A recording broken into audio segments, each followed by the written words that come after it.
In this video, I will be showing you how to fix access denied on ChatGPT.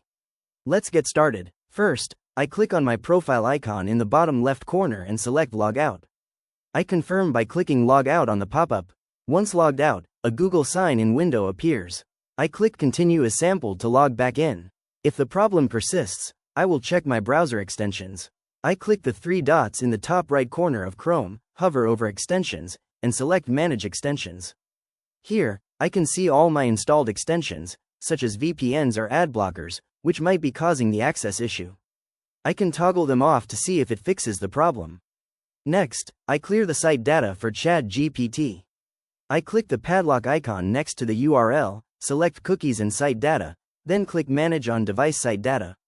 I click the trash icon next to each site listed to remove stored data, then click Done. To ensure everything is fully cleared, I click the padlock icon again and go to Site Settings. Under Privacy and Security, I click Clear Data, then click Delete to confirm.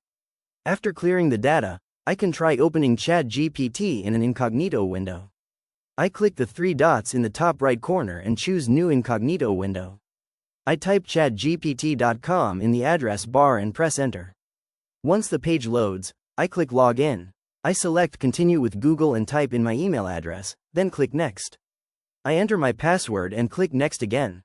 If this resolves the issue, it confirms that a browser extension or cached data was the cause. Finally, I will try using a different browser.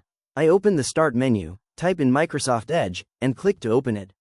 In the address bar, I search for ChatGPT and select the official link from the results. Once on the page, I click Log In and select my saved account to log back in. Using an alternative browser is a quick way to bypass any persistent browser-specific issues.